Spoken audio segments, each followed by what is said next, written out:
And the build your own champion has a better weapon than the freaking black sword.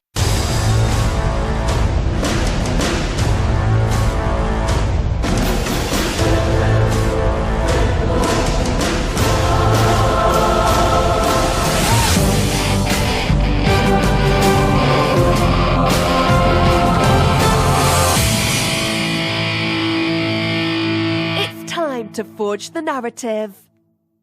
Hey everybody, welcome to Forge the Narrative. My name is Paul, your host. I'm joined tonight by Adam Camilleri. Hello, ladies and gents. And Mr. Red Powell. Hey, what's up? How are you guys doing? I'm great, Adam. I'm fantastic. I just feel like I always talk first, so I was silent pressuring. I may leave that pause silent word on in there this time. So I edit out most of the breaks like that, but I may try to leave that one in there. For posterity. No, I'm really good. I'm busy painting up Dark Angels furiously. Tournament season's about to actually start in Australia. We seem to have COVID relatively under control. Got some big tournaments coming up in the next couple of weeks. So yeah, trying to get my stuff all rosy and nice and ready. Man, that's awesome. So on this episode, we're going to talk about some Deathwatch army list. We might get to a little bit of Space Wolf army list. I got some interesting feedback from Space Wolf players. It really is kind of across the board about how they feel about this new codex and what it's going to bring to them, what it's going to, quote unquote, force them to do and maybe change. I'm hesitant to even say that. On this episode, we're going to have a very special vendor spotlight. We're also going to talk about our involvement with the Nova Open Charitable Foundation. Yep. This is going to be a good fun show. I'm going to talk about my continued trials and tribulations with the Silent King. the Odyssey.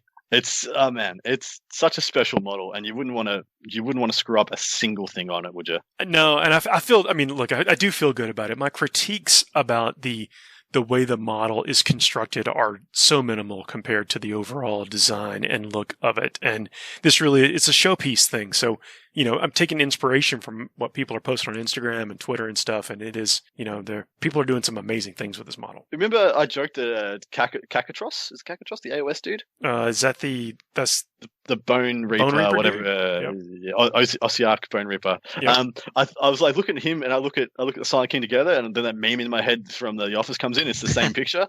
But I was looking at those two. I'm like, wow, it really feels like they took the best bits of Kakatos or whatever his name is and used it on the Silent King, and that they may have even designed those like as a part 1 or a part 2 or as a he could have Kakatos could have been the original Silent King design, and they just molded it into what they would need for AOS or something. Because I love the diorama. I think give me more diorama centerpiece stuff. Like we got one for Sisters now, the Triumph of St. Catherine. I'd love them now that everyone's getting everyone's got their flyers, everyone's got their everyone's got their Lord of Wars, everyone's got their terrain piece or whatever that they're doing with that. Give everybody like a centerpiece diorama. I think that'd be freaking fantastic. So given that, diorama piece, I mean, we just saw the previews of the codexes that are coming up. You'd think they could give a return to Vect, right? Dude. Think about it. That was the first 3rd edition diorama. That he was the first, really. He was. I can't think of another one. Was there another one that was before that was set up like his model, a dude on a vehicle with he had his entourage and everything else around? Let me think about that. For 40k, let me think about that for a second. Even for fantasy, I'm trying to think. I mean, fantasy, they made it very readily available. They even encourage you in a lot of stuff to build like unit fillers that are diorama aesthetic unit fillers. Fantasy had like a bunch of Empire things. So what's his name? The ship, the land ship. The land ship was so cool. The Grand Theogenist, I think is what his name was. Oh, the dude on the Pope-mobile. Yep.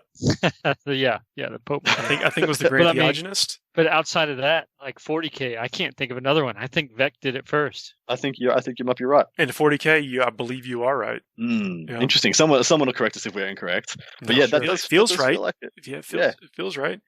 Dude, I'd love to see Vect come back, but not on just like a raider. Like put him on a Tantalus. Put him on like Jabba's floating palace, esque. Jabba's got that big floating, Jabba's palace thing in Return. Put something like that for Vect would be stupendous. But they've already got the model on the Tantalus. Vect on a Tantalus, dioramaed up. Well, it's pretty cool. To work. The rest of the ranges are catching up, because when Sigmar started doing it with, what was the first thing? That big undead thing. Nagash? Not Nagash. Nagash was I don't think he wasn't the first, but I think the first was that, not the corpse cart, but the bigger corpse cart. The black Coach. Not the Black Coach. There's the Coven Throne. Coven right? There was the Necromancer. Right. The Coven Throne was the one. You're right. Like it had 3 vampires on it. Huge. Bowl of blood and stuff in front of it. But it was held up by this small army of ghosts and whatnot that were kind of like a procession to it. And then there's the Necromancer version. GW's first foray into, we are the best model makers in the world. This hands down, no question. Nobody can compete. Please play Warhammer Fantasy Battle. And people were like, you know what? We're still not going to play Warhammer Fantasy Battle. Hey, I love that game. It was just difficult because what you were talking about, that they had to change up. That's where I'm not going to talk about Sigmar, but I think everyone thought the old world had to stay the way it was, but yet we weren't playing it and buying models or whatever. So something changed, and now we got Sigmar. I think is freaking cool, and I own just as many armies for Sigmar as I did for Sigmar or Fantasy Battle back then. But even before that, we had the things like the Plague Furnace and the Screaming Bell that would essentially, they were a diorama aesthetic that you would add into a unit. They weren't a unit of themselves, as was the Coven Throne and things like that. Yeah. But they had this diorama aesthetic, and I think they haven't lost it. I'm really happy they're starting to use it more often as well. Well, those things, they look kind of weird next to the models that were out at the time, but now these things don't. They look like there's especially the Necron Force. There's it's almost like old school Tyranids. You've got the shorter ones, the medium ones, the jumbo, and then the extra large, and then you've got the Silent King. You do, man. You're absolutely right. Yeah, like the Termagants are the warriors, and then you got the Tyranid warriors are the new Scorpec destroyers or whatever, the tripod dudes. Yeah, you're right. And it just goes up from there. That's cool. I love it. I mean, I saw one of the most dynamic entries for Armies on Parade this year, which, man, I really had planned to do an Armies on Parade thing. Like with my club, like the Wrong Way Kids, we were planning on doing an Armies on Parade thing, but with everything happening in the world, just we didn't do it, but some people out there still have. And one of the most impressive ones that I've seen is a Necron one. I mean, it's pretty freaking epic using some of these new things. Oh yeah. I'm looking forward to it. I mean, I've got, a nice thing about Indominus and all is the increase to my warriors. I now have, I think I have just under 200 warriors right now. And to make a whole layout like that of Armies on Parade, it's going to be pretty, it's pretty. I don't want to say it's going to look impressive, but that's what I'm shooting for. So I'm with the Silent King, and look, I'm not complaining. I know people are probably tired of hearing about it, but on these big models, I think some of the concepts can apply to other big models when they come out. I'm not a huge fan of models on models because it's just more stuff I have to paint. So I look at the Triumph of St. Catherine and I just cringe. I'm like, I want that model so bad. I want it so bad. But oh my goodness, it's a lot of painting. Yeah. I had a little, I don't know if we were ready to change topics, but I had a little gripe in my head. And this is me, Adam, throwing an absolute bone out to the Chaos players out there. So I did a Space Wolves, review or whatever it is, and I realized that Space Wolves, just the Space Wolves faction, has more special characters, more named characters than the entire Chaos Space Marine range, including T-Suns and Death Guard. They have the same amount. They both have 11 special characters. Nice. I'm cool with that. Wow. So Space Wolves are epic warriors of legend. Before, tell you what, let me finish up this talk about the Silent King, the concept. Right. So the riders, the Cryptex and the Silent King himself, on the throne, I want them to look blingy and a little different. And I've some of my buddies, my accountability partners, I talked to them I'm thinking about making these look a little bit different than the rest of the Necrons in the armies and stuff. And well, do you really want to do that? And they made me question it. And I'm like, you know what? Yes, I do really want to do that. They're going to look enough like the army to fit in. Like everyone came on the same bus, and you're going to know that. But this whole thing is going to look large and in charge, and you're going to know why this guy's writing the codes. There you go. And that's my choice. I don't want him to be subtle. And I know the model itself is not subtle, but I want it to still stand out in the crowd of other things that are all part of the same army. So they've managed to make it imposing without being ostentatious. It's not overly blingy. Everything you're looking at, you can tell what it is. I think the Triumph of St. Catherine, I still don't know what that thing is. I'm just actually going to look it up now because you look at it and your eye is confused. I mean, especially if you're looking at it from the tabletop, you pick it up and you have a good look at it, and you can tell what stuff is. One of the characters holding a plate of hors d'oeuvres. Yeah, there is. Carrying a sword. Some canapes. They're having a lovely party. I'm looking at it now. Yeah, there's a lady at the front with a shield, and then they're all the different relics of St. Catherine, of course. That makes all the sense in the world. It's really, really impressive. I mean, I would break all of those pieces in a heartbeat, but I can't. When you stand back at the table, you can't really tell what it is. Like, whereas Silent King, you could be on the other side of the room and you can tell it's the Silent King and you can tell what's going on there. Indeed. Well, let's take a break. We'll do that vendor spotlight segment, and then we'll come back and we'll talk some army list about the Deathwatch. You can let me have my rant, my complaint. I will. You can do that. Yeah, sweet. See you in a minute. FTN is brought to you by Discount Games Inc. Please visit them at www.discountgamesinc.com. And don't forget to ask Jay about ways to save even more on your hobby projects. Hey everybody, welcome to a very special vendor spotlight segment. My name is Paul, your host. I'm joined this evening by Gary Krieger. How you doing? Gary, man, thanks for joining me again. People might have caught our video interview we did leading up to the Nova Open Charitable Foundation. Yeah, we just completed that, I believe, a couple of weeks ago, and it's moving along quite well right now. Yeah, building up to our virtual close of the winter raffles, some great things up. We'll talk about that after. That's not actually why we got you on to talk about. No. But people, go and get your tickets. Amazing things. But I have another kind of call to action here. You have a Kickstarter up right now, active, the Genesis Project. I do. This is our second Kickstarter. Our first one was successful last year, and this is our second one, bringing in 2 new ages of gameplay for the game, and we're really excited about it. Our game in general, it has 3 separate ages to gameplay. We have our first age, which is our fantasy medieval, and then our second age, which is modern apocalyptic, and then you have your third age, which is like far distant sci-fi. And those 3 settings all play within one set of core rules. Yeah, can you explain that to me just a little bit? Because this is kind of I don't want to say it's modular or whatever, but it's not held to, like, it has core rules, but then it kind of evolves on its own based on how you want to play it.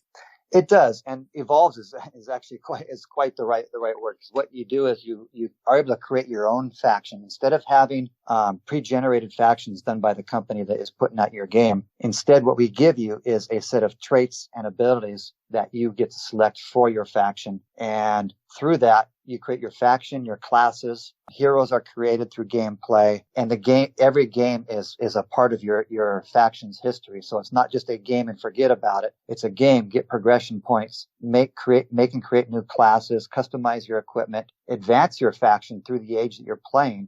You can create your faction in any of the 3 ages of gameplay, but you can also play from the very beginning of the first age and play all the way through to the far distant future, creating this massive, timeline of a narrative. I like that. I mean, because you really are. You're kind of in control of what matters to you, what you use, how you grow your force, even what miniatures you use. Yeah, we are miniatures agnostic, and it gives you is some amazing flexibility and artists just you can love it because you're not set by your bases per se. You can use round, square. There's a loose size scale for game rules, but if your bases are not round and they're just a rock or a set of rocks, you can do that, or you can have these really cool shapes in there, like a pentagram type of thing, that's maybe set in a circle and with some things on it. All of that stuff is perfectly legal, so you have a lot of artistic freedom to create your factions, and just about anything that you can make in any of the fantasy or sci-fi games out there, or the miniatures that are available, you can actually create for yourself in the game and customize it to how you want to play them. So you can customize to the models, you can customize to your play style, you can customize just because I want to play these rules,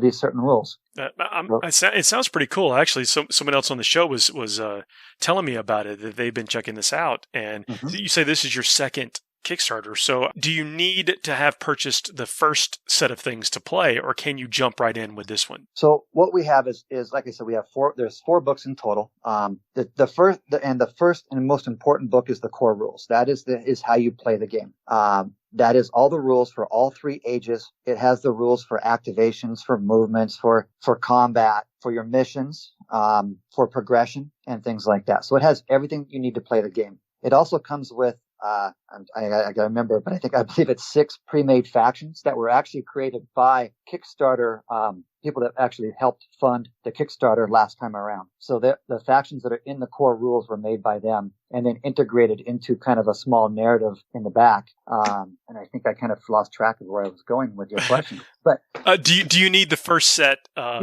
things to? Books. Yeah. So the core rules is probably the one book that you need to play. Is the book that you need to play the game. But the Birth of Genesis, which is the first age, you can choose which age that you want to play. So if you only wanted to play a science fiction, far distant future type genre, you would just get you'd get the core rules, and you would get the third age book.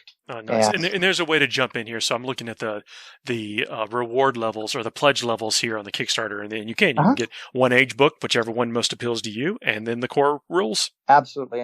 And what was nice is we actually are helping Kickstarter with their beta add-on system, which fit right into us because that allows you to, once you make your pledge, actually customize exactly what you want out of your pledge, including things like templates and things like that we have made in the past as well. So. Oh, heck yeah. At the time that we're recording this, I guess by the time people hear it, it'll be a few days later, but we're about halfway through your campaign, and it looks like you're going to make it. It's going to get funded. We're close. I never count chickens until they're hatched. Oh, fair enough. I don't want to jinx it. So. I'm certain that we will be funded, but we have a lot of other things that we are for stretch goals that we are looking to add. For our first Kickstarter, we actually produced a faction pack, which includes a whole group of pre-made factions that were actually played with by our playtesters, and we included those into a faction pack. So that was available as well. So we also had a first age campaign, which included additional rules to play on top of the game. Those included playing solo, also included playing up to 4 players in kind of a campaign type of, in a campaign type event where you're exploring ruins and this big demon is basically coming back to life. So, which ties into some of the factions that the Kickstarter, the people that pledged that have their books and the core rules, their stuff in there. So it kind of ties all that in as well. So what size, like skirmish level, army size, like how many figures per game are we talking about here? Okay. I'm going to say that it's going to vary a lot because we scale up. We technically consider ourselves a skirmish game. And the reason being is because we are playing model to model, even though you have squads. So if you are shooting in general, you're targeting models instead of targeting squads. There are things like automatic weapons that target squads instead, and that way the opponent gets if you're being shot with automatic weapons, you get to place the dice where you want and make your saves. But for the most part, you're playing model to model. So it is a skirmish game, and in general, the miniatures range from a game size from probably 10 models at the smallest scale, up to 40, maybe 50, and I've seen people field up to 100, but that's on the extreme side. So it just depends upon the size of the game. So but you can choose, right? You can kind of decide what your level of involvement is. So, that's neat, man. So what happens is if you're playing, we have different class levels in the game, and so your faction will have so many different level 1 classes, so many different level 2 classes, and so on up to 5. Well, the higher the point game is, it allows you to bring higher level classes in. So when you're playing a small 250 to 500 point skirmish game, you're playing with only level 1 classes and maybe one level 2 model to kind of lead the group. As you play a higher level games, you're able to bring in then level 3s and so on. Dude, so that's how we scale up. Yeah, this sounds incredibly well thought out. I like the progression aspect of it. I like the kind of choose your own adventure. Even with a buddy, you may have one friend that likes playing with fantasy level stuff. You got one guy that likes to play with sci-fi. You can both do it in here with the same core rules, and that's pretty neat, man. There is a modifier, a bonus for if you play in a lesser age, just because the ages do play a little differently, of course, because there are different things, obviously. Magic is a little more prevalent in the first age. So if you are building a faction in the second age, it becomes a little bit more difficult. But there are a lot of there are still differences enough that there is a bonus. So basically, you're playing somebody more advanced. The amount that you can pick up and learn off of them is going to be a little bit higher, and you'll get bonus progression points for it. So I've heard people are jazzed about this. I think by the time this comes out, you'll be close, if not at the goal. And I wish you the best with this, man. Great art, great concept. Yeah, and people are digging it. Yeah, I'm very excited for it. I'm excited to get it into people's hands. I mean, there's nothing more exciting than seeing the factions that people are creating and I tell you, seeing your creation come to life. Yeah, I mean, they're getting models from just about anywhere, even 3D printing now. So it really becomes quite the thing to see what people are creating and the different directions they go. Well, maybe we can check back in with you about this in a few weeks or so and see how everything's going along. That would be fantastic. So we can change gears just for a second. The Nova Open Charitable Foundation, guess we're going to be wrapping up the most recent raffles pretty soon. December 4th at 10 a.m. Eastern time, we're going to do another live stream. And it comes up so fast. It's right around the corner. Yeah. But we had a good time. You hung out with us the last time we did it with myself and Adam and several other guests that rotated in. We're going to have that similar format, and I'm really looking forward to that. I am too. I think it's going to be a good one. I think that we are. I mean, if we haven't done better than previous years, I'd be surprised. We have some amazing armies out this time that are just literally. I mean, armies. We're not talking just single models. Yeah, fully functional forces. I mean, these are ones that you win. They arrive at your door with free shipping, and you can take them down to the game store that day and play. Heck yeah, man. Well, maybe not to the game store yet, but close soon. Well, folks, thanks for listening to us. Check out the Genesis project. I will put a link in the show notes. It's on Kickstarter right now, and then come check us out on December 4th for the Nova Open Charitable Foundation live stream. Gary, thanks a lot for coming on. There. I'll be there too. I'll be in the comment section, trying not to harass people. Please do. It makes it more fun. Well, thanks a lot, Paul. Dude, have a great evening. All right, thank you. You're listening to Forge the Narrative.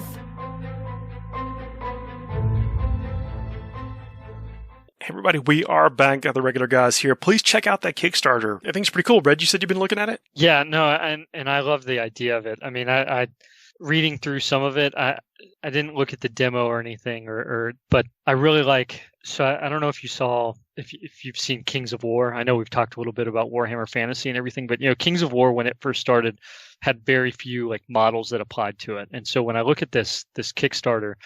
This sci-fi setting, you can really use whatever models you want to play it right now.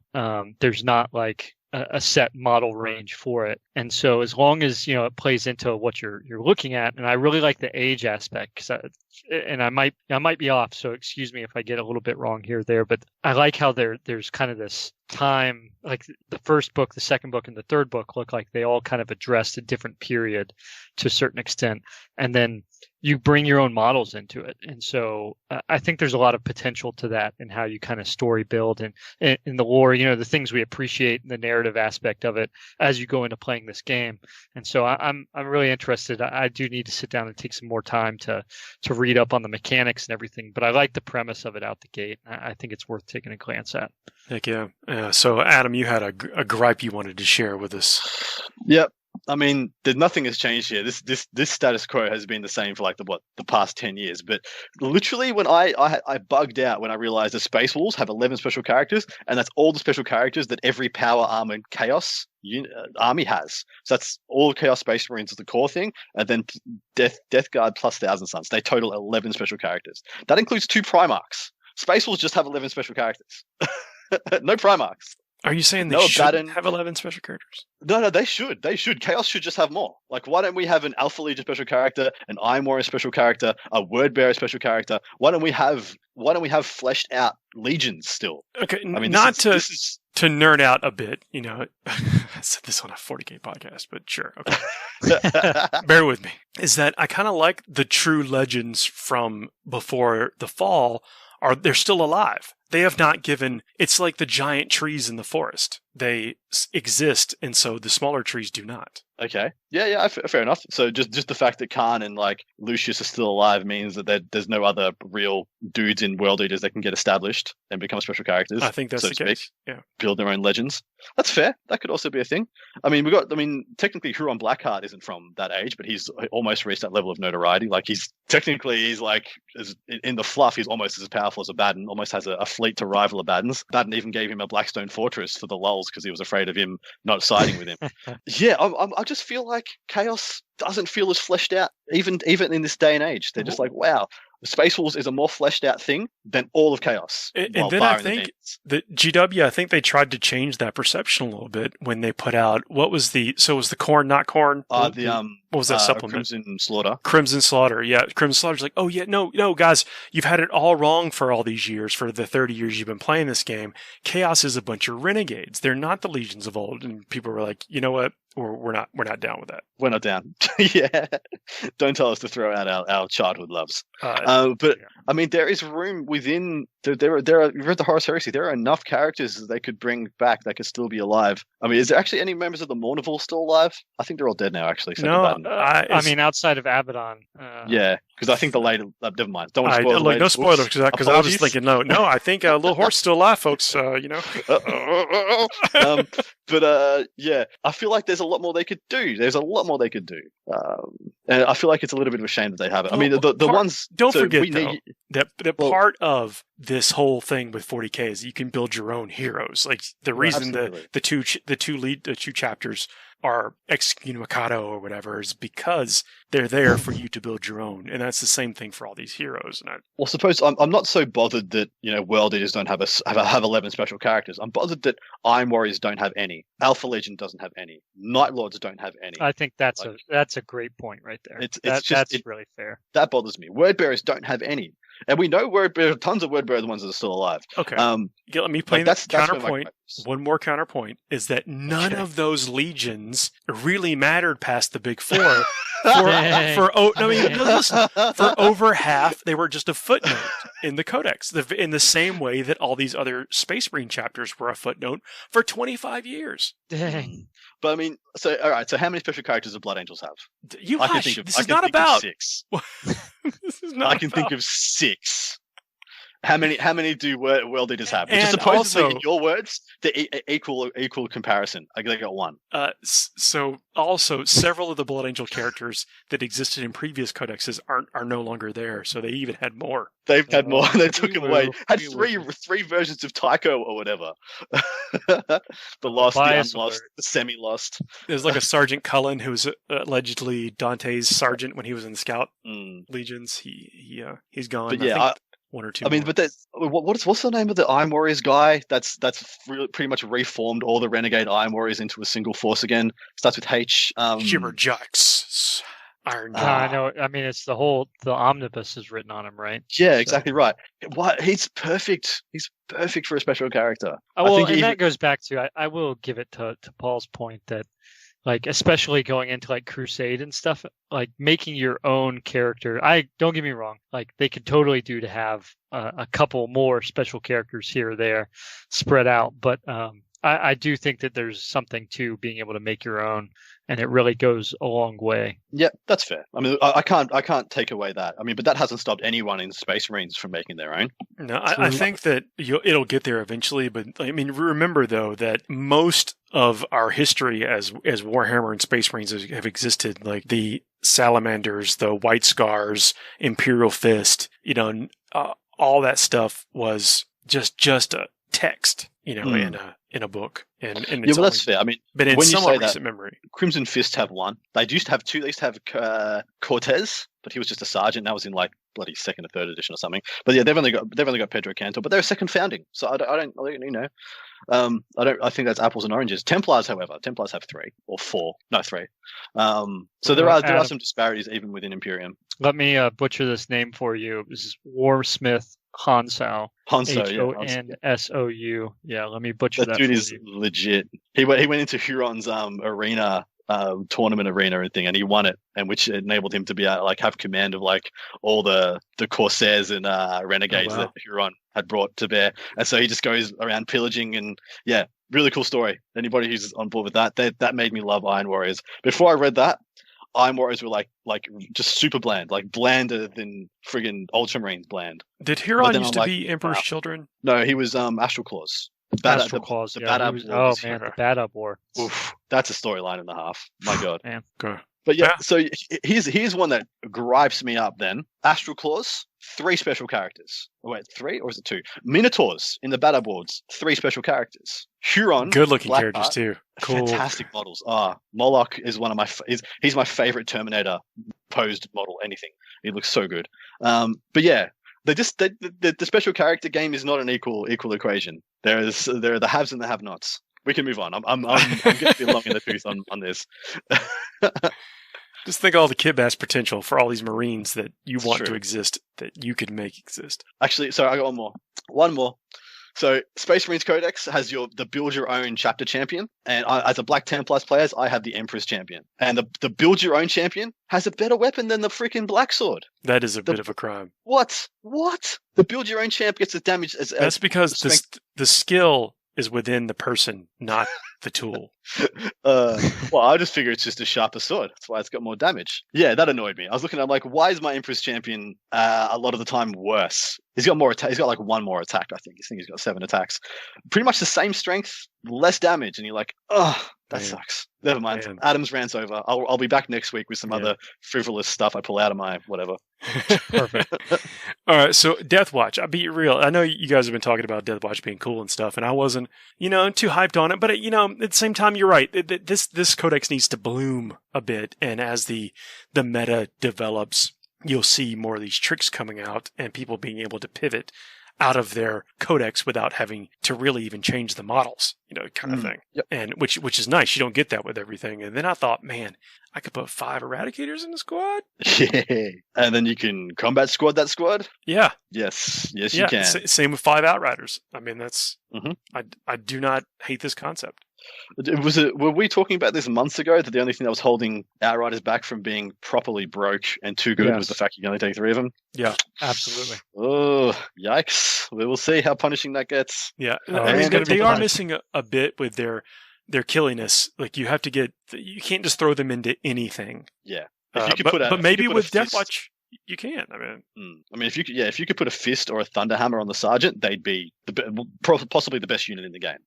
Can you get cute with the combat squads and put something with a little bit of punch in it? Yeah, but it wouldn't be on a bike. Yeah, like you could put your Intercessor Sergeant in that side of the kill team, but you'd be shackled to his 6-inch move with your 14-inch move bikes.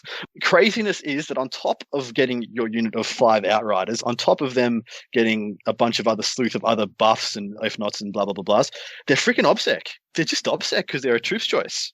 Yeah, that's not bad either. It's like cherry on the top, baby. So I've been playing a lot with Outriders, and I really do like them. Again, 3-man squads, you have trouble killing, super high toughness things a bit, but and the fact that they're not OBSEC does play because there's only 3 of them typically.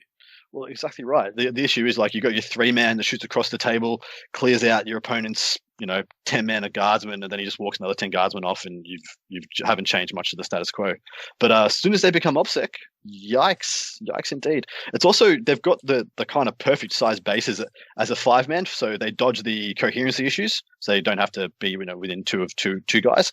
They dodge the blast issues, and they have the perfect size bases for screening out an objective. As soon as you get to 5 of them, you can just line them along the outside of an objective, where like to 3/4 or 4/5 of that objective, that no one can get to it. They have to come within engagement range to be onto that objective now. And that's where it starts to get kind of crazy for them, like shooting across the table, killing something, and then positioning themselves in such a way you actually have to charge them to get back onto it. And on top of that, they're OBSEC. You have to kill them to a man. I love the base size. I'm a big fan of the movement phase and moving your models. I think that is the most important thing you could ever do in the game, is mastering movement, even if you go and practice it by yourself. Like you don't need an opponent to get good at moving things. That's that right. On your own. Same as deployment. When I was in 7th edition, I think 7th edition was a lot more prevalent than 8th when we had the tit for tat and stuff like that. But in 7th edition, I used to practice, when I wrote a new army list and I was going to a tournament, I'd practice every major deployment and I'd have it locked in my brain. This is my offensive deployment on Dawn of War. This is my defensive deployment on Dawn of War, etc., etc. And naturally, it would change opponent to opponent somewhat, but like the core concept would stay the same. And just getting that into your head, especially, I think you're a big proponent of muscle memory. Yeah, both of you actually. Well, you ritualize it. You just ritualize everything, and then things are normal to you, even in the worst of times. But anyway, the base size, you can do some I mean, it'll seem like, offensive things, when you're over there blocking people out, doing exactly what you're doing, playing that objective game where they can never remove, if they only remove one or two of your mod, they have to kill the whole squad to make sure you don't score, or they've got to come within engagement range to potentially try to outnumber you or something, and you're not giving them any good choices. Yeah, exactly right. Just by the fact of the physics of their base size. Yeah. And I might have touched on it another time when we were talking about it as we were leading into the release of the Codex and everything. But I mean, you guys are right when you talk about the Outriders.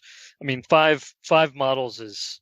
I agree with you, Paul. They can't handle a lot, but I do think that their durability, their ability to just stick in there, being 4 wounds and whatnot, and then of course, I mean, it's not like they lose the apothecary. The Space Marines, of course, are still going to have that around. I tell you what, and again, I may have mentioned this, but you take a squad and you put 5 eliminators in there, and then you put 5 infiltrators, and you bring that Helix Gauntlet that eats up that first save, and you've got a pretty durable squad, and you've got those 5 eliminators, which are arguably, I mean, so it's kind of like the same thing we were talking about with Outriders, right? That the biggest problem with eliminators is that there's only 3 of them. When you knock that number up to 5, I think you're really stepping into a new threat threshold. I mean, it's a whole nother bracket in and of itself, because 5 of those guys with their ability to pick up and target a character, I mean, that's character removing right there in a lot of cases.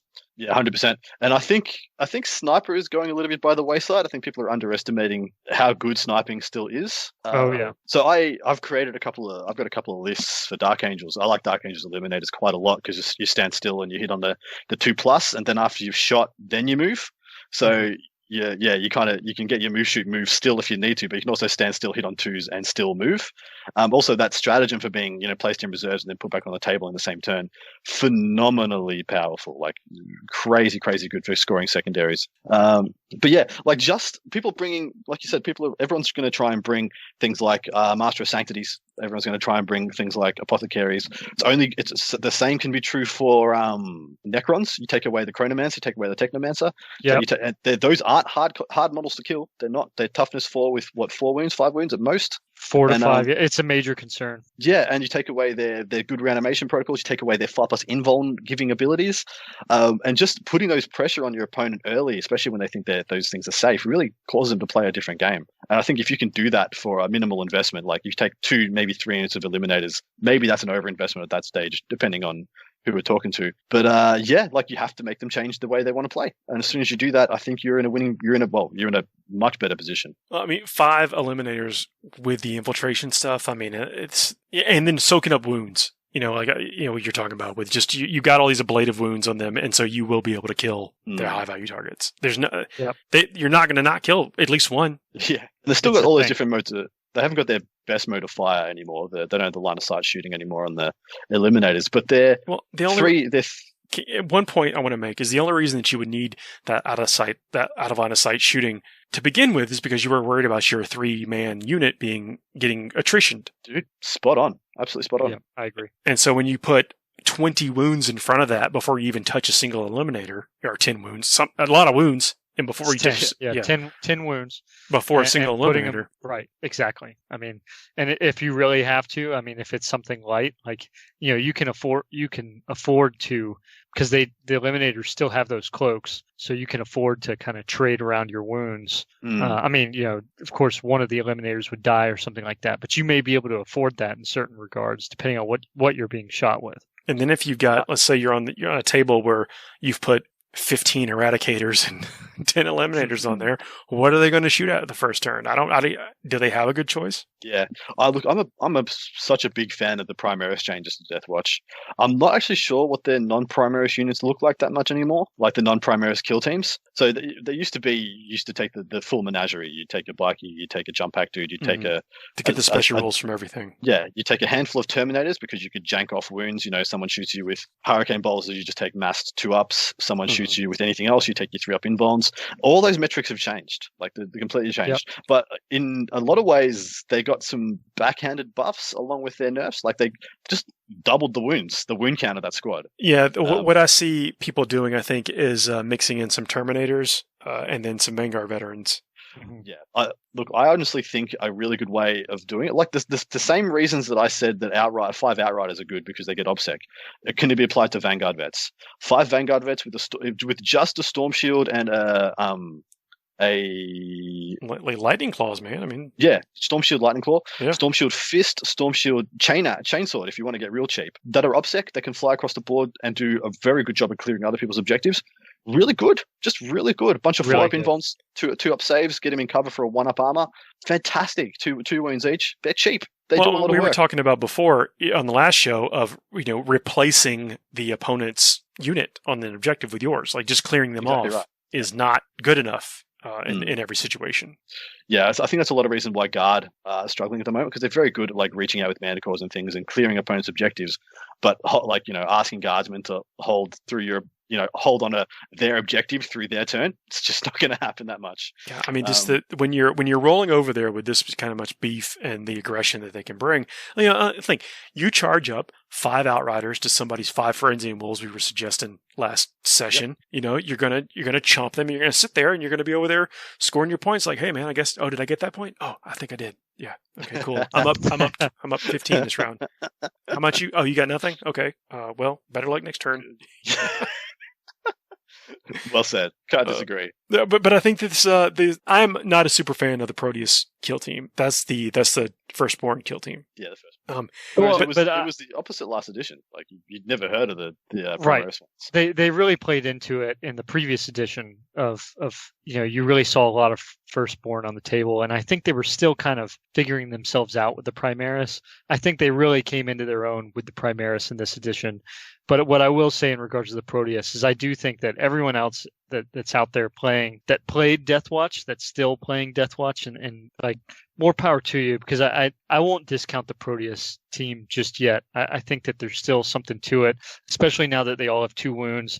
You'll get special issue ammunition. I mean, so I'm sorry for everybody that had, the squads of Storm Bolters built out. I understand that's out the door, but I still think Firstborn have a place, and I don't want to say that everybody that has anywhere from 3 to 6 squads of Deathwatch Firstborn, I don't think that they're completely out. I do think that Primaris really stepped up. Added some Terminators. Maybe, look, often sometimes I suggest people get kits just to have the bits, and the veteran squad, the Vanguard veteran box is a treasure trove of Space Marine bits. Absolutely.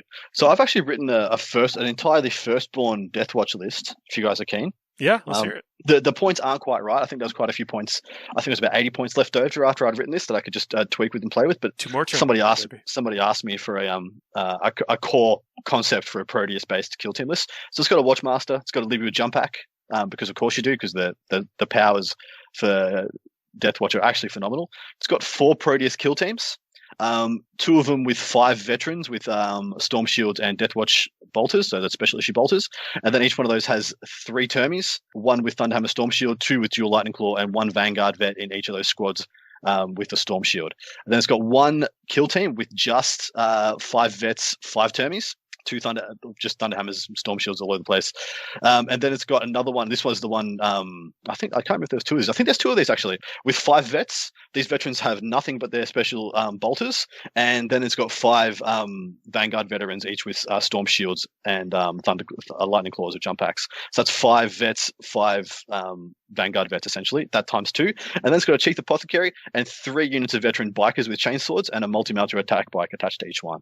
So I think it's 5 kill teams, if I'm remembering right, and then 3 biker units. The Firstborn biker units for them are actually pretty good. They're the same points as all the others, but they get an extra attack pretty much because they're veterans. The same points as regular bikes, but they're just better. Oh, so okay, so extra attacks, extra wounds. Yeah, and they got to chuck a multi-mounted attack bike on there as well, just for some extra heavy lifting and because it adds a bunch of extra wounds to the unit. But yeah, so that's the core concept of that list. That's 50 vets and then 12 bikes with a bunch of characters. It seems good. Like it's hardy. It's actually quite hardy. There's a lot of wounds there when you boil it down. Oh, that scores a lot of points. I feel like that scores a lot of points. It does, yeah. And you can kill combat squad that up however you feel like on the day. And that's, I think, where a lot of the power is. If you build into that, you're starting to build into a mechanic that's been removed from pretty much every other army in the game. No one gets to do much pre-game shenanigans now when after you've seen your opponent.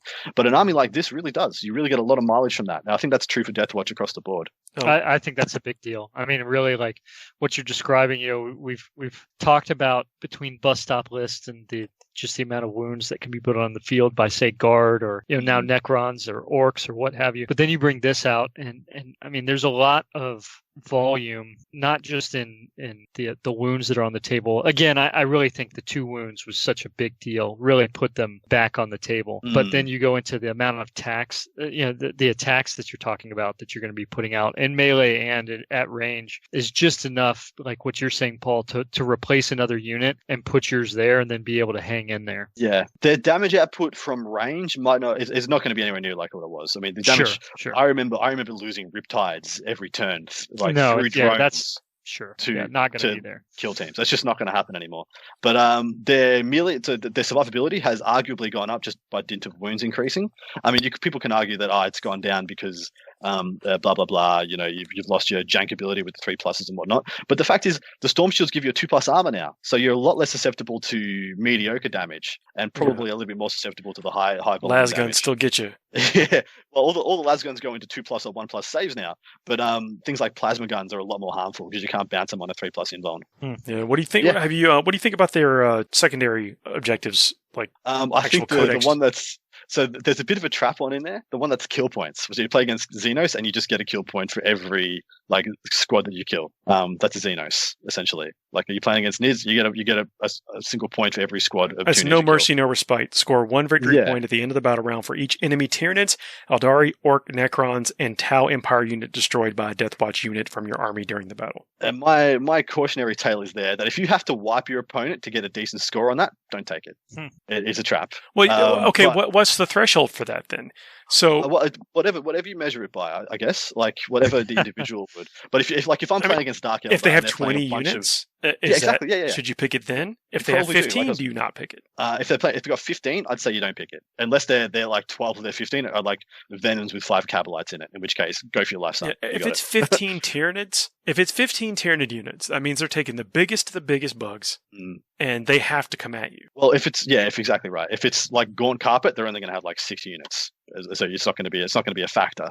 But yeah, the ones where it's apparent are going to be good. The only issue is, like, if your opponent, let's say, then takes something like While We Stand, We Fight, they can just play a game where they decide not to give you kills, and essentially they're doing double duty. They're stopping you from getting kills, and they're also getting points at the end themselves. So there's things like that can become a bit of an issue. Like I just said with the Venom spam one. So if somebody had 10 Venoms with 10 units of Cabalites, and then their 3 While We Stand, We Fights are 3 Homunculuses or Archons or whatever they are, which is a very good play, by the way, for Dark Eldar. If you want a way to make sure you get a decent score or to have a better chance of getting a decent score, play for While We Stand, We Fight. It's kind of the safest way to get 15 points and to start playing cagey, clever 40k. And yeah, the opposition can just be like, okay, well, I'm never moving off my back line. I will get exactly 3 units of Cabalites out that are going to stand in 3 ruins that you can't see through to stop your deep strikes, and I'm just going to sit at the back of the board. I'm going to take 15 at the end of the game. I'm going to stop you getting anything on your kill points 1. And then I'll sling out a Venom every other turn to stop you getting 15 on primary. We'll both get 10-10 on primary. We'll end up with 50, maxing primary each, and I'll win because I get 15 for While We Stand, and you get none for your secondary. Does that make sense? We will. Yeah, I feel like that one's a bit of a trap. But there's another one that they've got that's really good. I can't remember what it does though. I think Purge the Enemy is the one that you get points by taking out battlefield rolls. Oh, yep. If you selected the secondary objective, then after both sides have finished deploying, starting with your opponent, both players alternate selecting battlefield roles, HQ, troops, etc. from the units in their opponent's army until 3 different battlefield roles have been selected. If their opponent's army does not include the units with 3 battlefield roles, select as many as possible. At the end of the battle, for each battlefield role that was selected, score 5 victory points if every enemy unit in your opponent's army with that battlefield role has been destroyed. With every unit, and it has to be up to how many per thing? It has to be up to 3 per slot. No, you just select 3 battlefield roles. Oof. Yeah, I don't mind that. That's kind of saucy. Yeah, until you get 3. So you only got 2 elites. I'm gonna pick that. Yeah, you're right. I've got 2 elites that you have to use to win the game. Sick. Yeah, I think it's good. I think there's some flexibility to it because especially with some of these lists that folks have, there aren't necessarily that many battlefield roles out there. But I also think it goes back to the trap that Adam was just talking about as far as you've got to actually kill all that stuff, and sometimes easier said than done. Yeah, well, one guy left with 1 wound at the end is five lost points. So that's right. Yeah, and so the shadow operations, that's like stronghold actions and that kind of stuff. I don't know. It seems I'll read it. If you selected the secondary objective, then after both sides have finished deploying, your opponent must select one objective marker on the battlefield to be the location of their stronghold objective marker. I remember this one. If you selected this secondary objective, then Deathwatch infantry units from your army can attempt the following actions described in the Warhammer 40,000 core book. Cripple Stronghold. One Deathwatch infantry unit from your army can start to perform the action at the end of your movement phase if it's within range of the stronghold objective marker and no enemy units, excluding aircraft, are within range of the objective marker. This action is completed at the start of your next command phase so long as the unit performing the action is still within range of the same objective marker. Score 6 victory points each time a unit from your army successfully completes this action. I'd love that to be worth more points. So what you're pretty much saying there is your opponent gets to pick their easiest to defend objective in their deployment zone, and then if you manage to get so deep into their deployment zone that you can take and hold their home objective, you get 6 points. Only 6 points. If you've accomplished pretty much the hardest thing to accomplish in a game of 40k, 6 points. Yeah, I don't know. I don't like it that much. I feel like it should be worth more. Yeah. If I could accomplish that, I've probably won anyway. Like, I could probably have taken something that was going to get me 15 points. Yeah. I don't know how you guys feel about it. Yeah, so the Long Vigil is the next one. Score 5 victory points at the start of your command phase if there are no enemy units, excluding aircraft, within 6 inches of your deployment zone. And there is at least 1 Deathwatch unit, excluding aircraft, from your army wholly within your deployment zone. I like that one a lot. You can't score it on first round. Thank God. Yeah. No, that's really, I think, just like the Necron Purge the Vermin one, depending on the army that you're facing, that's awesome. You could honestly, again, like you take those eliminators, you put them in the back, you're fighting something like Necrons, which unless they've got the Veil of Darkness, they're not going to be really bouncing up that quickly. At least most of the Necron builds are. I think there's a ton of potential to, again, sitting there looking at across the table at what am I playing against? Okay, this secondary makes sense. That one of, well, the enemies outside of airplanes, it's going to be a while before they get to the back edge. I'll take that one. I'd take that in a heartbeat. Remember what I just said about the guys who were like, oh yeah, I don't need to engage to get 15 points. And you're like, well, I don't need to either, brother. Enjoy. Yeah. But exactly. When the opposite is true, you take this and then you take attrition. Yeah, so attrition is the one. It's essentially kill more. If you've killed more units than your opponent, you get some points.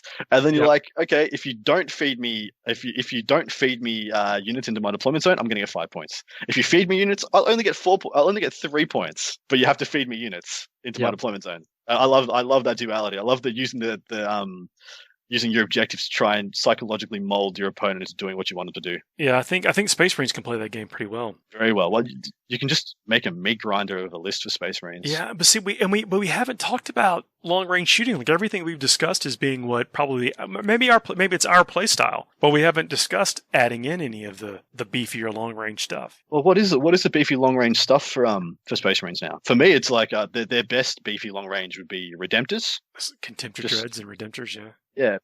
Contemptors are sitting in such a beautiful place at the moment. Just literally because they got that core keyword on top of being like hard. But long range firepower, it's died off a little bit. I mean, Repulsive Execution is, where are they? I haven't seen one this edition. And I don't know. Have you guys looked much at the Gladiators? I haven't. See, but I want to, because look, I'll be honest, it looks good in red. It looks fantastic in red, doesn't it? Actually looks very good in Space Wolves colors as well. Yeah, it's so the Primaris tank line, it's kind of in a weird spot. Like, what's the Repulsor do now? Well, what does it do? I mean, it's still like the Dagger Brick of Doom. It still just shoots and shoots and shoots. But you can do the same on a bunch of infantry that can still that have OBSEC. That can perform actions, and you just like you lift scratching your head a little bit. Like, why would I actually take this? I've seen people still working in. I mean, I'm still a big fan of the Impulsor, and me too. Actually, it can play in the Deathwatch list. I think it still can. I think it's a good I mean, if you're taking Blade Guard, it's a good caddy for those guys. Mm.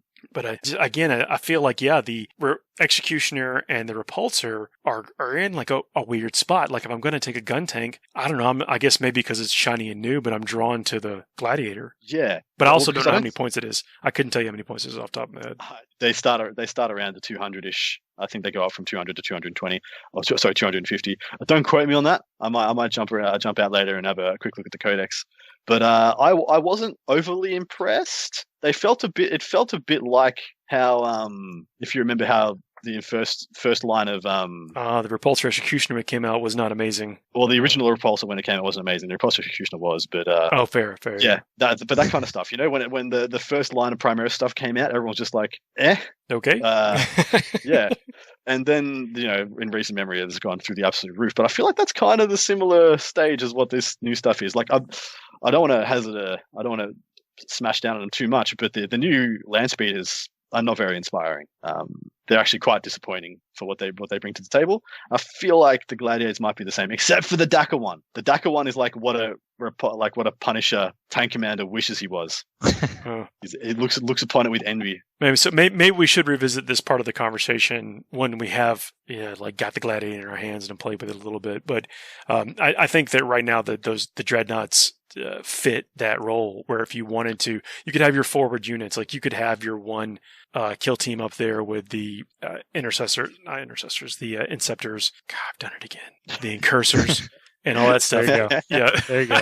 and the Eliminators, and then you have your 10 Outriders screaming up the field, and while you're sitting in the back scoring those 5 points with these, I mean, you don't really want to shoot at a Dreadnought unless you know you're going to kill it. That's right. It's very, very true. And now it's harder to kill it, without spending anything else other than your point investment. Mm. Yeah, look, I think Deathwatch can actually do dreads a lot better than many others. A lot of people are talking about getting a couple of Redemptors and giving them Fortress of the Mines, the 5+ Inborn bubble. Yeah. And that's can't say anything bad about that combo. That's incredible. But you don't need to, for Deathwatch, you don't need to cast a Psyche Power to get that off. They just have a relic that gives you a 5+ Inborn bubble. So, you're getting the same benefits, but you can't be denied. You can't be stopped. You can't fail it. You can't get your own guys killed through, perils and such. It's just the same thing, but better. So yeah, I'm a big fan. It's really nice when most of your army is core too. Yeah, so the relic, the Dominus Aegis, add 1 to the armor saving throw made for the bearer. The bearer has the following ability: Dominus Aegis Aura. While a friendly Deathwatch core or Deathwatch character unit is within 6 inches of the bearer, models in that unit have a 5+ invulnerable save. Crazy powerful. Yeah. Yeah. So make your little firebase. Spend 400 points, get yourself a little firebase back there, and score 5 points around. While your opponent doesn't know what to do with themselves with 10 Outriders and 10 Eradicators. Yeah, 5 Infiltrators on the backfield, 5 Eliminators on the backfield, 5 Infiltrators in front of the Redemptors, pushing back any Alpha strikes against them, and then just go ham. You got your Fortis kill teams, you got your Indomitor kill teams. For the rest of the board, it's a good list. I've written that list. You want to hear it? Yeah, let's hear it. Let's do it. So, Captain on bike, Storm Shield, Power Fist, or Thunderhammer. Take your pick. Because he needs to be the caddy for that buff, and of course he's got a bigger base for you to put it on, so you get more mileage out of the 5+ Inborn. Librarian with a jump pack, of course. You've got a Watch Master as well, because you want the rerolls. Got 2 Fortis kill teams, 5 Intercessors, 5 Outriders. Got 1 Indomitor kill team with 5 Heavy Intercessors and 5 Inceptors that could easily be swapped out for 5 Eradicators. Then I got a Chief Apothecary, a Redemptor with everything, and 2 Redemptors with everything, using the Plasma Incinerators, Onslaught Gatling Cannons, Fragstorms, and Icarus Pods. And then I had 3 Outriders in there, and I think that's another list that had about 60 points left over. So you could easily drop the Outriders, move around some of the points in the Fortis kill teams, maybe get another kill team in, drop one of the characters, maybe get another kill team in, but as a core, like three Primaris kill teams, 2 Redemptors, and character support just seems very strong. Very, very strong. Yeah, I don't mind this. I mean, I went into this I was optimistic. I knew you guys would come up with something cool, but I'm on board. I can get behind this. Well, you probably got to find the points in that list for the Eliminators, the Eliminator, and what's that kill team called? Spectrus kill team. You'd probably be able to find the points in that list for that kill team in there as well, having the infiltrators and the eliminators. I was a little bit down on the Spectrus at first because I wish it started with Incursors instead of infiltrators. Sure. Just because it's 15 points per model more for an eliminator. I wish you could pick. I wish you could choose between the two. Yeah, I wish, because it would reduce you by what? What's 15 points? 15 times 5, 60 points. It would just be straight 60 points cheaper to take that combination. Or 75. Yeah. Yeah. Either I can't math. I can't math at all. But you get what I'm trying to say. Yeah. 75 points. Pretty big deal. It would be a lot more palatable. I mean, that's that apothecary that is bought and paid for just by the difference in those points. Yeah, good old apothecaries. I'm glad that those, like, all these secondary characters, because there was for a while you didn't take them. Like, you needed a chapter master or a lieutenant, and nothing else mattered. Yeah, that's it. But we're seeing some variation now because you still want to take a chapter master or a lieutenant. Well, sure. But you also want to take this other stuff. When you have a character that returns 200 and 200 plus points back to you, why would you not just kill the guy? Oh my goodness! Just kill it. That's your solution to everything, Paul. That's right. Look, we're going to be talking about Blood Angels real soon. Yeah, that's right. Yeah.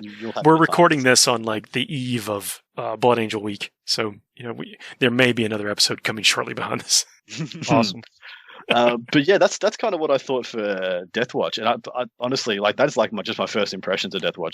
The sky's the limit with that faction. Was it last week that I said that they're in the worst spot they're ever going to be in right now? You did, yeah. Better? I mean, your theory is that they will bloom over time because they will have an answer for everything based on and that's what I was saying earlier. It's like you don't actually have to change your model. You can take this exact list and just alter your set of stratagems and stuff. Yeah, exactly right. I mean, getting yourself like 15 heavy intercessors and then 15 eradicators and inceptors, you can pivot into whichever build is better for what you're playing against. Admittedly, that's like your entire army. There's 450 point units, but you get what I'm saying. Like they're malleable. They're very customizable. I'm a big fan. Yeah. Yep. Yeah. And then stuff like the stratagems, we went through some of the high points before, but based off some of the stuff that we've been talking about, they're like Relentless Assault uses stratagem in your movement phase when a Deathwatch biker unit or a kill team unit that contains a veteran biker or outrider from your army falls back. The unit is eligible to charge even though it fell back this turn. So let's think about that for a moment. You bring up your big fat unit of outriders that we've already discussed, outriders of unusual size, the OUSs or whatever. And good. Keep going. Yeah, and then they've already moved up 14 inches, possibly charged into something, and then they fall back and then charge again. I mean, that's like, what is it, 70 billion inches of movement in turn 2? It is. They're on the back table edge and killed things along the way. That's right. And for one CP or was it 2 CP? You can change them into a single CP. And for another one on top of that, you can give them another army's chapter tactic. You can make them Ultramarines. You can make them White Scars. You can make them, all sorts. Do you need to ignore cover? They are Blood Angels to get that +1 to wound. Well, exactly right. Do you need the +1 to wound? Are you going into toughness 5? Do you need to advance and shoot your weapons? White Scars. Do you need to fall back and charge? Do you need to fall back and shoot Ultramarines or White Scars? Like, it's actually crazy what you can do with that unit, and what you do with all these units. As soon as you open up that little toolbox you've got, can you confirm if that's 1 or 2 CP though? I feel like it should be like Relentless Assault is 1 CP. Oh, good God! No, I meant the one to change give you a chapter tactic. What's adaptive tactics is 2 CP. I think that's the one to give you every chapter tactic. So every doctrine. Apologies. Never mind. It's in there. It's good. You'll play it. Oh, I'm sorry. The adaptive tactics is to let you change your battlefield role for the purposes of Xenos Hunter's chapter tactic. Okay, still good as well, but that wasn't what I'm talking about. There's one in there that lets you account as an additional chapter. Priority? No, not priority doctrine adoption, but that's also pretty good. There's a lot of good ones in there. Yeah, yep. I just think you're going to be very happy. Well, little gripe. They made everything in the book playable, except I feel like the Corvus. We talked about this. It's expensive like any other flyer. It hurts, but I don't think that any Deathwatch player is surprised by this. So. No, yeah, it's true. The other thing I haven't actually looked into is the Fragstorm cannons, because that's their special sauce. That's their weapon that they have that no one else has for the firstborn. Yeah. Yeah. Oh, there's also there's a little tactic. A friend of mine was talking about. Also have a frag cannon. Oh, come on. Adam. Not the same. Not as cool. So the frag cannon is the frag shell is 12 inches, assault 2d3, strength 6, neg 1, damage 1, blast, and then the shell is 24 inches, assault 2, strength 7, neg 2, 2 damage. Nice. Well, it depends on how many points it is, but pretty nice. Yeah.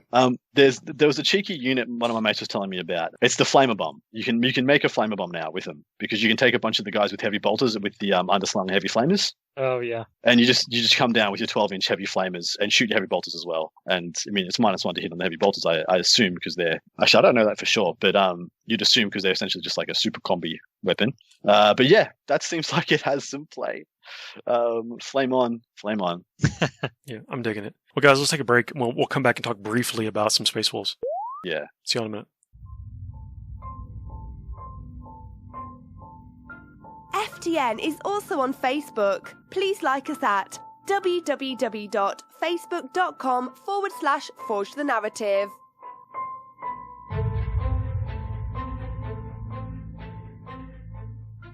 We are back. It's just Adam and I. Red had to drop. We thank him for hanging in there with us.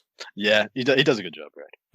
Brotherhood of Veterans was that's the 2CP stratagem that we were searching for earlier to how to change your chapter tactic for 1 round. I can't get over how good that is. Like, it's so strong. Yeah, and you do it in the command phase, so you got to have a little bit of advanced thinking, but yeah, not much. I think a lot of the time it's going to be obvious, but I think there's a lot more you can do with it that's subtle that people won't see. I mean, if let's say you got 4 CP to dump, but it's going to win you the game, you can change to Dark Angels, and then you can spend 2 CP on an infantry unit to count as remaining stationary, and then you get a +1 to hit, essentially. I mean, even just to throw in that, I'm going to get a -1 to hit this turn, or, oh, I need to dig you out of cover. I need to make absolutely sure I dig you out of that ruin. Yep. Oh, yeah, exactly right. You got a unit you're going to be throwing into someone's face. I'm gonna Iron Hands it, so they got to feel no pain because they're going to be away. I'm going to need to shoot them out away from my apothecary. Things like that. Phenomenal. Yep. Knowing that it exists, becoming intimately familiar with what those things are, so you can just pivot to that at any time. I think is going to be good. Exactly right. But yeah, talking about the puppos, the good boys, the doggos. So, Space Wolves. Okay, can I just say, just take a lot of Thunderwolves and. Well, it really seems like they're the thing that's been pushed more than anything else. Yeah. Yeah. No, they've got some good stratagem support, and I mean, that's basically it. I think that they get by nature are durable units, and you can get them out to be up close and personal really easily, and they've got stratagems that help them be even more aggressive. Yeah, and they're very well positioned in the game at the moment as well. Like Thundercav, you want things that can close the distance, and that can just rip your face off when they get there. But when they get there, they have staying power as well. And I think Thunderwolf Cav just tick all those boxes. No, they're quick. Good amount of wounds with a good toughness and great saves. And the damage output is, well, literally the sky's the limit. It's how much you want to put into them. Well, you pay a healthy chunk for them. I should say healthy chunk. You're paying, I mean, probably with any amount of, if you just put a base amount of equipment on them, you're paying over 50 points. Well, so it is exactly 50 points, I think. Well, that's with a Storm Shield. It's 50 points exactly with a Storm Shield. But then I think you probably want another weapon. Yep. Well, so it depends. I actually quite like mixing up in the units. So there are some units that I think you should specialize. If you can take 3 of a good unit, like Harlequin troops, because you can take 3, 4, 5, 6 of these units, I feel like you should specialize them because you've got enough of them that you can put them where you want them to be. When you got something that I think we try and we use the term bully unit, you want it to kind of be able to do a lot of different things. I think the best example of that was the Assault Centurions. They were inbuilt, had the ability to clear any screen with the amount of shooting and flamers they had, and then they could kill anything in combat with the punching power. Yep. Thunderwolf Cav, I think you want them to be able to do that. You want to have like a couple of fists. You want to have maybe one dude with lightning claws, a couple of guys with a couple of guys to die first, who just have a chainsword. Maybe one guy with a chainsaw, 2 guys with 2 lightning claws each, and then 2 guys with power fist storm shield or thunderhammer storm shield, whatever have you. But I feel like it's a unit that you can make do everything. Well, I guess with like the Astartes chainsword or something, and then the teeth from the Thunderwolf, you are putting out a pretty good amount of attacks. Exactly right. You're always going to have this baseline of decent. As they're strength 5 -1 damage, or they're 2 damage. I think actually there might be a strategy to make them 2 damage. So yeah, you tell me. The crushing teeth is +1 strength, -2 AP, 1 damage. Yeah. And there is a strategy that enhances that. Yeah. And so you're always going to have this baseline. Is that 3 attacks from each of those as well? Yeah, 3 attacks. 3, yeah? Yeah. So 5 of these guys, you're going to have 15 of those attacks. You're always going to have a decent amount of anti-infantry attacks. So I feel like you don't need the thunder claws. Lightning claws. Everything's on lightning claws. The snowy claws, the snow fist. You don't need them as much, but the fact is, lightning claws are so well costed and so well priced and positioned in the meta that I feel like you for just take 5 them points anyway. for the additional AP. Would you spend 5 points to have an additional AP? And I think the answer is yes. Yes, most of the time I would on a unit like this for sure. The thing I question is whether or not you need the power. If you're min-maxing, you don't do it on all. You want to have, you want to have 2 of those 60mm bases that are there to eat wounds and keep them as cheap as possible. Yeah, I agree. And look, one of these guys with a storm shield and just a sword, a chainsword, isn't a bad thing. Like 4 more attacks, or is it 5 more attacks that he gets? They've got 3 base. So the Thunderwolf cavalry have 2 attacks base. Okay, 2. So they have 4 attacks with the sword. Yeah, 4 attacks with the sword, 3 attacks, 7 attacks for the total package. Not that expensive for what you get. So the Stardy's Chainsword, neg 1 AP by itself, and that's if you're not in the Assault Doctrine. Do you want to throw? I think Thunderwolf cavalry are a pretty known quantity. Do you want to throw a bone to Wolfen? People are getting a little bit down about Wolfen. Okay, I mean, I'm willing to have my mind changed. I think that I think they're the clear B choice. If you're going to play a unit like we're describing what you want it to do, I think Thunderwolves are the best, and then you fill in with other units around that. But can you make a case to where how Wolfens support the Thunderwolves simply because maybe are they in another slot? I don't believe they are. I think they're both in elites. Wolfen are elites and Thunderwolves are fast. Look, everything that is Thunderwolves are fast. Yeah. Sorry, it's Blade Guard veterans that I'm thinking compete with the Wolfen because that is the comparison now. You got a Blade Guard veteran and you got a Wolfen. The Wolfen is faster. They've got the Blade Guard has more wounds. They both can have a Storm Shield, but the Blade Guard gets a 2+ armor from the Storm Shield, whereas the Wolfen doesn't. The Wolfen has a feel no pain. The Blade Guard doesn't. The Wolfen gets to attack even if it dies. The Blade Guard doesn't. But the Blade Guard just seems like a better platform for applying buffs and will just survive longer. Will just be there for longer because of the 3rd wound with the 4+ invuln. You almost have to protect them more though because they're not moving as fast. So you have to invest more points in him, like an Impulsor, or get lucky with terrain or Distraction Wolfen or whatever. Well, a lot of people talk about Space Wolves going in waves. You have your first wave, which is your mounted cavalry, your Thunderwolf Lords, and your Thunderwolf Cav that go up and just start, balling into people. But then you have to have things that come up behind them and actually sit the mid-board objectives. Otherwise, you're denying to the opponent, but you're not capitalizing on your gains. And I think that's where the Blade Guard come in. They're cheap enough for 175 points that 5 of them you can just chuck them on a mid-board objective. And if they're scoring you your 15, 10, you're getting your 10, 15 points on primary every turn. For 175 points, you would just do that. But at the same time, you just can't walk up and take them off the objective. These aren't 5 intercessors, So yeah, I think that's where Blade Guards sit. They're this beautiful second wave that come up after the Thunderwolf Cav, and I do like that combination a lot because by the time the Thunderwolf Cav has connected in their deployment zone, probably turn 2, the Blade Guard have moved on their second move in advance, have made it across the middle line and are probably on an objective or 2. God, the kit bash potential! I've seen a lot of people put their Blade Guard in Space Wolf colors and regalia and shields and stuff. It's they're gorgeous. It's gorgeous. Yeah. I'm waiting to see somebody put Blade Guard on their Thunderwolf Cav because I just think that's the creme de la creme. Oh, that'd be difficult right now.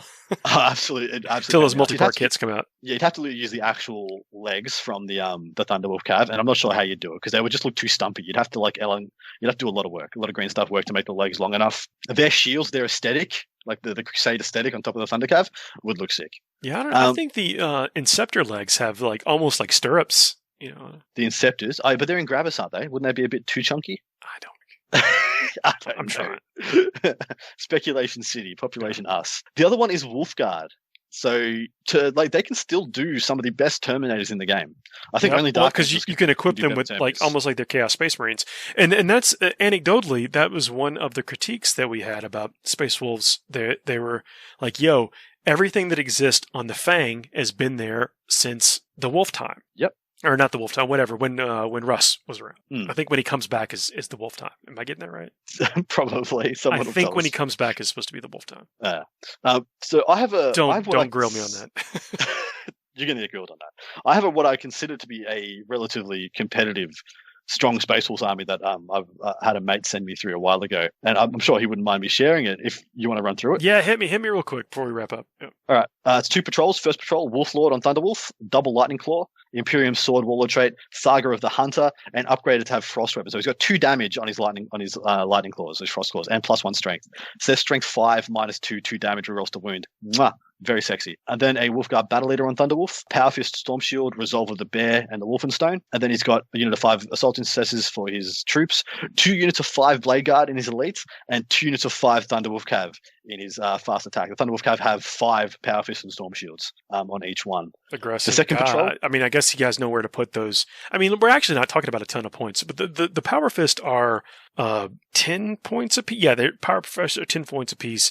So you put the Storm Shield on this, so that's 20 points. So if he could move those between the 2 units, I mean, drop 2 of those, and each of those, they have 80 points to stick somewhere else. Yeah, there's 300 points for each of those Thunderwolf Cav scores. It's pricey. The next patrol starts with the Primaris Chaplain on bike, of course, Master of Sanctity. This guy takes the Armor of Russ, and then he has another 5 Assault Intercessors. Wolfguard has 5 Wolfguard with Jump Axe, 3 with Lightning Claws, Storm Shields, 2 with Power Fist, Storm Shields, and then 5 Fenrisian Wolves and 6 Plasma Inceptors. So when you talk about big, scary units, 2 units of 5 Blade Guard, 2 units of Thunder Cav, a unit of Wolf Guard, and a unit of 6 Plasma Inceptors, it's kind of got it all. I like that. That is a waved approach, and having a fast-moving character with a 2+ armor save is pretty strong. I mean, I guess he's going with the Master of Sanctity to get those chants of the litanies. Yeah. It's going to get the + to charge for sure. Yeah, but I think that's pretty good. I think it's pretty nice. I think it brings a lot to the table for Space Wolves, and I think you're actually right. This is very much a waved approach. Like the Inceptors are like the problem solver of somebody's able to actually counter assault and wipe one of your Thunderwolf units. That whatever did that gets cops the Inceptors on turn 2 or turn 3, and then the Blade Guard can go in after and sit on the mid table. I like the Wolfguard unit in this a lot, actually. The three guys with Lightning Claws and Storm Shields, 2 guys with Power Fist, Storm Shields. I feel like it's a pretty versatile unit. It's 150 points for those 5 guys. 10 wounds, does a lot, gets a lot done, and it takes a lot more than 150 points to kill that unit. That's probably pretty fair. Like, what about like Combi Melters on those units? Combi Melters and I mean, if you're going to Termies, he's going the Jump Pack dudes. So essentially he's going the Vanguard vets with him. If you're going the Termies, for sure, like Combi Melter Storm Shield is actually sick, or Combi Plasma Storm Shield. Like it's like a same but different Inceptor. Nice, man. Well, dude, that's a pretty cool list. Thanks for sharing it. Nah, dude, thanks to Aaron Green sent that in to me, so thanks very much to him. I hope he doesn't mind me sharing it. Secret's out now. Yeah, it wasn't much of a secret. Whatever. Well, that's it for the show, man. I think this has been a cool rundown. I mean, getting to some practical applications of both of these codexes where I think I'm digging it. I'm interested to see, we're both friends with a couple of stats heads, some stats analysts. I'm interested to see how these two shape the meta or shape how things are taken for the next couple of months. If there is much of a meta for the next couple of months, I know things are pretty much locked down in Europe, and it's looking like America might be going the same way. But next spring. Yeah, exactly right. Yeah, excited for that 2022 meta. Adam, we'll say what's up to Red. We'll catch y'all next week. See you then.